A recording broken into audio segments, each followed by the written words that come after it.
Good morning, all students. Today we start our second chapter, Health and Diseases of 8th Science.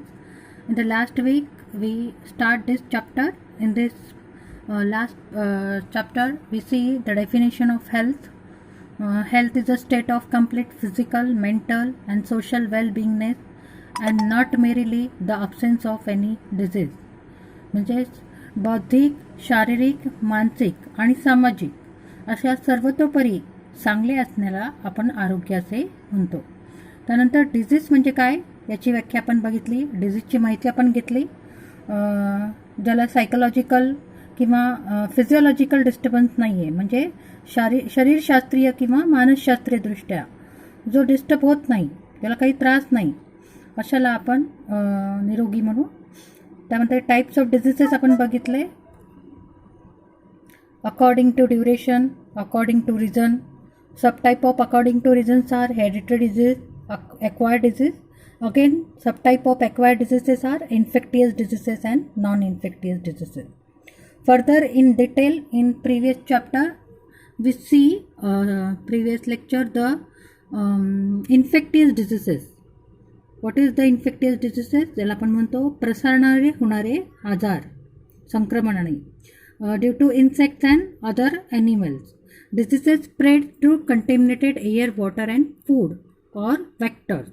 अशुद्ध हवा, अशुद्ध पाणी किंवा अशुद्ध अन्न खाल्ल्याने होणारे आजार किंवा काही इन्सेक्ट लाईक मॉस्किटोज त्याने होणाऱ्या आजारांना आपण इन्फेक्टियस डिसीज असे म्हणतो. आणि त्याचा डिटेल आपण अभ्यास मागच्या पिरियडमध्ये केला. सगळ्यात पहिलं त्याच्यामध्ये आपण पाहिलं ट्युबरक्युलोसिस, क्षयरोग ज्याला आपण म्हणतो, हेपॅटायटिस, कावीळ, डिसेंट्री, हगवण, कॉलेरा अँड टायफॉईड. याचे पॅथोजन प्रसारण कशामुळे होतं, त्याचे सिम्पटम्स काय, मोड ऑफ इन्फेक्शन काय आहे आणि त्यावर आजारावर प्रिव्हेन्शन किंवा ट्रीटमेंट तुम्ही काय करणार याचा डिटेल अभ्यास आपण आपल्या मागच्या तासिकेमध्ये केला. नाव today look at this picture, observe and discuss. So here in the center you see the picture of mosquito. Now tell me where you find that insects.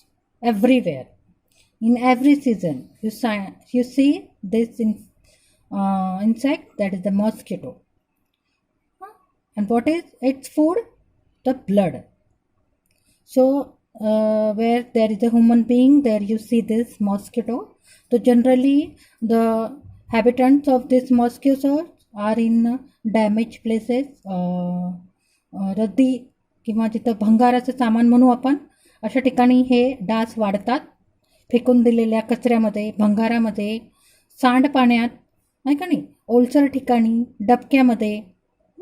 त्यानंतर इथं तुम्हाला हे फ्लावर केस दिसतोय, फुलदाणी आपण म्हणतो, त्याच्या पाण्यामध्ये हे मॉस्किटोज काय करतात, त्यांची अंडी घालतात आणि त्यातून मॉस्किटोज या डेव्हलप्स होतात. तर साधारणपणे मॉस्किटोज हे वेगवेगळ्या आजारासाठी कारणीभूत आहे. खास करून जे इन्फेक्टिव्ह डिसीजेस आपण बघितले त्यामध्ये मॉस्किटोचा महत्त्वाचा रोल आहे. तो where do you see the water lock material shown in picture.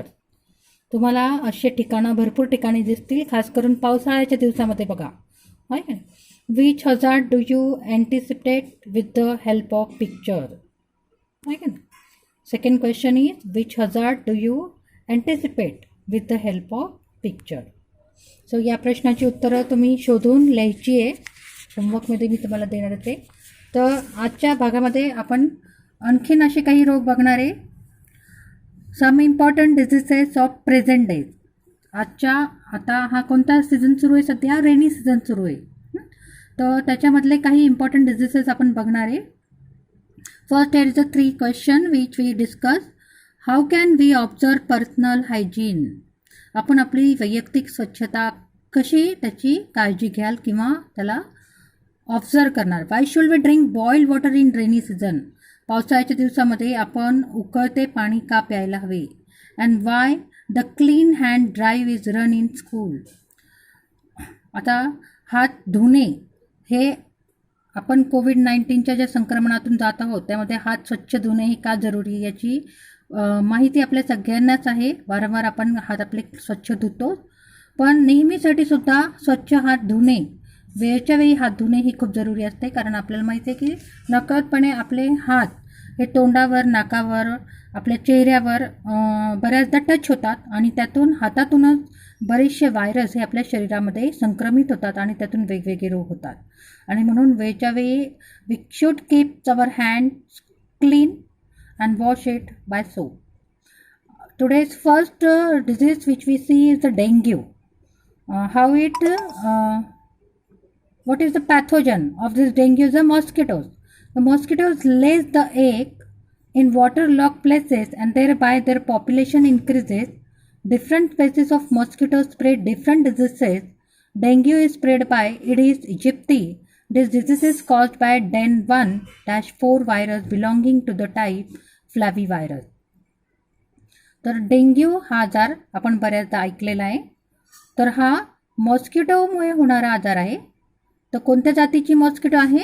इथं नाव सांगितलेलं आहे बघा, एडेस इजिप्ती या जातीच्या मॉस्किटो चावल्याने हा रोग प्रसरतो, संक्रमित होतो. याचे सिम्पटम्स बघा काय काय आहे. तर acute favour and headache, vomiting, ताप येतो. समजा या रोगाचा प्रादुर्भाव तुम्हाला झाला तर तुम्हाला ताप यायला सुरुवात होणार, डोक्यात डोकेदुखी होणार आणि उलटीचा त्रास व्हायला सुरुवात होणार. It starts acute fever, headache and vomiting. Further pains in eye socket is very prominent symptom. तुमच्या डोळ्यात दुखणं, डोळ्याची जे खोबणी आहे त्यामध्ये दुखणं हे याचं प्रॉमिनंट सिम्पटम आहे की डेंग्यू होणार. जर असा काही त्रास तुम्हाला असेल तर त्यात तो डेंग्यू असल्याचं निदान होतं. Decrease in platelet count that may lead to internal haemorrhage. आपल्या ज्या पांढऱ्या पेशी आहे, प्लेटलेट म्हणजे काय? पांढऱ्या पेशी. तर रक्तातल्या पांढऱ्या पेशी या अगदी झपाट्याने कमी होतात. हे या आजाराचा आणखीन एक महत्त्वाचं सिम्पटम आहे. तर परत बघा हे कशा प्रकारे हे डेंग्यूच्या ज्या मॉस्किटोज आहे, एडिस इजिप्ती, यांच्या अंडी या पाण्यात टाकल्या जातात आणि वेगवेगळ्या ठिकाणी आपण जे टायर बघतो, पावसाच्या दिवसामध्ये टायरमध्ये पाणी साठवलं जातं किंवा कचऱ्याच्या ठिकाणी, डबक्याच्या ठिकाणी ही माती, ही अंडी टाकते आणि यातून या एडिस इजिप्ती जातीची निर्मिती होते. तर अशा प्रकारे तुम्हाला आजचा एक होमवर्क इथं या ठिकाणी मी देते आहे. Observe the picture shown the following and write description in the boxes. तुम्हाला या पिक्चरचा अभ्यास करायचा आहे. पान नंबर 8 वर आहे बघा. आणि त्याचा अभ्यास करून या बॉक्सेसमध्ये तुमच्या रायटिंगनुसार बॉक्सेस कमी जास्त करू शकता तुम्ही. वहीवर मस्त डायग्राम काढा आणि त्यावर बॉक्सेसमध्ये लिहा की पिक्चरचं डिस्क्रिप्शन काय आहे. Then which measure are taken for mosquito control by gram panchayat, municipal council, municipality of your area. आता पावसाळ्याच्या दिवसामध्ये खास करून हे जे आहे मॉस्किटोज हे खूप मोठ्या संख्येने वाढतात. मग त्यावेळी तुम्ही ज्या भागात राहतात, मग तो भाग ग्रामपंचायतीचा असू द्या, म्युन्सिपाल्टीचा असू द्या किंवा मग महानगरपालिकेचा असू द्या, त्या ठिकाणी कुठल्या प्रकारची काळजी घेतली जाते यावर थोडीशी माहिती मिळवायची आहे. त्यानंतर do you know malaria is spread by female Anopheles while elephantiasis by female Culex. तर वेगवेगळ्या फिमेल मॉस्किटोमुळे वेगवेगळे जे डिसीज होतात त्याची ही माहिती इथं दिलेली आहे. जसं आपण पाहिलं की डेंग्यू हा रोग एडिस इजिप्ती याच्यामुळे होतो. त्यानंतर फिमेल ॲनोफिलसमुळे मलेरिया हा रोग होतो. तर फिमेल क्युलेक्समुळे एलिफॅन्थासिस म्हणजे हत्तीपाय हा रोग होतो. हे तुमच्या अभ्यासात संग्रही ठेवायची आहे ही माहिती. सेकंड महत्त्वाचा डिझीज आपण बघणार आहे. जसा पहिला आपण डेंग्यू बघितला जो तुमचा प्रेझेंट डेमधला इम्पॉर्टंट डिझीज आहे. दुसरा एक आहे swine flu. Reason of infection for swine flu occurs through pig. What is the region of swine flu? So infection for swine flu occurs through pigs and humans. Viruses of swine flu are spread through secretion of nose, throat and saliva. तर सहसा पिग्समुळे होणारा हा रोग आहे. त्यानंतर जी माणसं pigs carry करतात म्हणजे वराह पालन करतात अशा ठिकाणी राहणाऱ्या लोकांना, ह्युमन्सला सुद्धा हा स्वाईन फ्लूचा रोग होऊ शकतो आणि व्हायरसमुळे होणारा हा रोग आहे. And viruses of swine flu are spread through the secretion of nose, throat and saliva. तर शिंक येणे, नाक वाहणे, घशातून येणाऱ्या थुंकीतून त्या जो सलायवा बाहेर पडतो त्यातून या व्हायरसचे संक्रमण होते. Some symptoms: difficulty in breathing and sore throat, body pains. Swine flu झालेल्या रोगीला श्वासोच्छ्वास करायला त्रास होतो, त्यानंतर शारीरिक दुखापत असते, बॉडी पेन्स होतात आणि घसा हा कोरडा पडतो. मग त्याच्यावर उपचार काय आहे? What is the diagnosis of swine flu?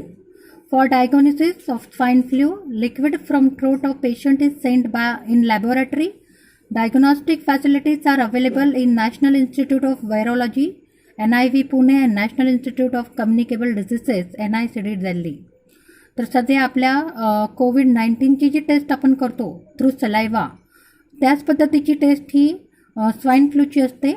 आपल्या सलायवामधून याचं निदान केलं जातं की स्वाईन फ्लू डिटेक्ट होतो आहे किंवा नाही. मग त्यासाठी पुणे आणि दिल्ली येथे या इन्स्टिट्यूट आहे, ज्याला आपण म्हणतो national institute of virology and national institute of communicable diseases.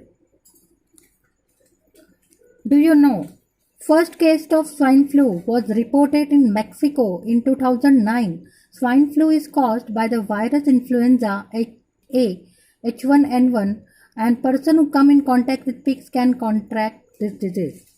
So the person who come in contact with pigs can cause for diseases, and this types of disease was detected in Mexico in 2009, and the virus name is influenza H1N1. So this is the latest new types of one disease. Here we see two types of diseases: first dengue, second swine flu, and third one is the AIDS. The long form of AIDS is the acquired immunodeficiency syndrome. This disease is caused by HIV virus. AIDS is a disease and it is caused by the virus named HIV. In this disease, victims suffer from various diseases due to progressive weakening of natural immunity. Victims suffer from various diseases due to progressive weakening of natural immunity. तर HIV हा जो virus आहे तो आपल्या जी प्रतिकार क्षमता आहे, ज्याला आपण इम्युनिटी पॉवर म्हणतो, त्याच्यावर हा हल्ला करतो आपल्या शरीरांतर्गत. आणि विक्टीम म्हणजे काय? तर रोगी. तर रोगी कशामुळे त्रस्त असतो? तर रोगी हा वेगवेगळ्या आजाराने, एड्स झालेला जो रुग्ण असतो त्याला वेगवेगळे आजार असतात, कारण जी प्रतिकार क्षमता असते ती मुळात त्याची खालावत जाते, कमी कमी होत जाते, आणि त्यामुळे त्याला साधेही रोग आले तरी ते खूप दिवस राहतात. Diagnosis of AIDS can not be confirm without test in medical laboratories. ELISA test is used for its proper diagnosis. Symptoms of AIDS are person specific. तर इलिसा नावाची ही चाचणी असते आणि इलिसा नावाच्या चाचणीने आपण एड्स या रोगाचे निदान करू शकतो. Always remember, AIDS does not occur due to touching to and sharing the food with HIV infected person or by nursing the HIV patient. Our behavior with HIV infected person must be normal. तर AIDS रोग हा संक्रमणातून होणारा रोग नाही आहे, म्हणजे एखाद्याच्या सहवासात राहिल्याने, टचिंग केल्याने, त्याच्या वस्तू शेअर केल्याने किंवा अन्न सोबत खाल्ल्याने हा रोग होत नाही. तर किंवा त्याची काळजी, HIV पेशंटची काळजी घेतल्यानेही आपल्याला एड्स होत नाही. So our behaviour with that HIV person is normal. HIV was first reported in an African species of monkeys according to the National AIDS Control Program, and on AIDS 80 to 85% HIV infection in India occur through unsafe sexual contact. तर HIV हा जो virus आहे, जो AIDS हा रोगासाठी कारणीभूत आहे, तो सर्वप्रथम आफ्रिकन स्पेसिस रॅबिजच्या ज्या मंकीज आहेत माकडाच्या जातीमध्ये हा रोग आढळला आणि भारतामध्ये 80 ते 85% हा रोग हा असुरक्षित लैंगिक संबंधातून निर्माण होतो. Infection through animal. काही असे आजार आहे जे प्राण्याच्या मार्फत होतात. त्याच्यामधला एक आहे rabies. This is a viral disease. It occurs due to the bite of the infected dog, rabbit, monkey, cat etcetera. Virus enters the brain via neuron. Hydrophobia is one of the important symptoms of this diseases. तर rabies हा एक असाच आजार आहे की जे कुत्रे, त्यानंतर ससा, माकड यासारख्या प्राण्यांनी चावल्यानंतर त्याच्या लाळेतून हा व्हायरस आपल्या शरीरातील रक्तामध्ये प्रवेश करतो आणि पूर्ण शरीरात पसरलेल्या चेतापेशीतून, न्यूरॉनमधून हा ब्रेनवर अटॅक करतो. तर त्यातील महत्त्वाचा एक सिम्पटम सांगितला आहे hydrophobia. What is the meaning of hydrophobia? तर पाण्याची भीती वाचणे. ज्यांना रेबीज या रोगाची लागण झालेली आहे त्यांना पाण्याची प्रचंड भीती असते. In this case the victim shows extreme fear for water. Rabies is a fatal disease. However, fatality can be prevented by timely vaccination before onset of symptoms. Symptoms start to appear within 90 to 175 days of dog bite. तर सहसा कुत्रा चावल्यावर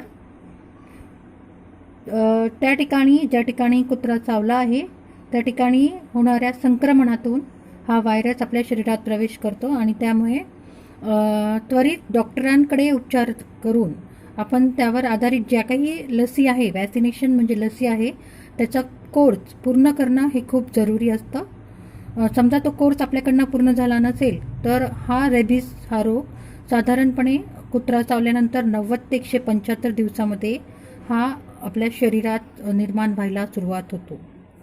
आणि एकदा rabies हा रोग झाला की त्या ठिकाणी हायड्रोफोबिया म्हणजे पाण्याची प्रचंड भीती ही त्या रुग्णाला असते. मग याचे सिम्पटम्स काय आहे? तर fever for 2 to 12 weeks, exaggerations in behaviour and hydrophobia. तर साधारणपणे 2 ते 12 आठवड्यामध्ये ताप येण्यास सुरुवात होते आणि ॲबनॉर्मल बिहेवियर या पेशंटचा असतो. Aggravations of in behaviour and hydrophobia म्हणजे आता सांगितल्याप्रमाणे पाण्याची प्रचंड भीती असते. तर सहसा आपण कुत्रा चावल्यानंतर त्याच्याकडे दुर्लक्ष करतो.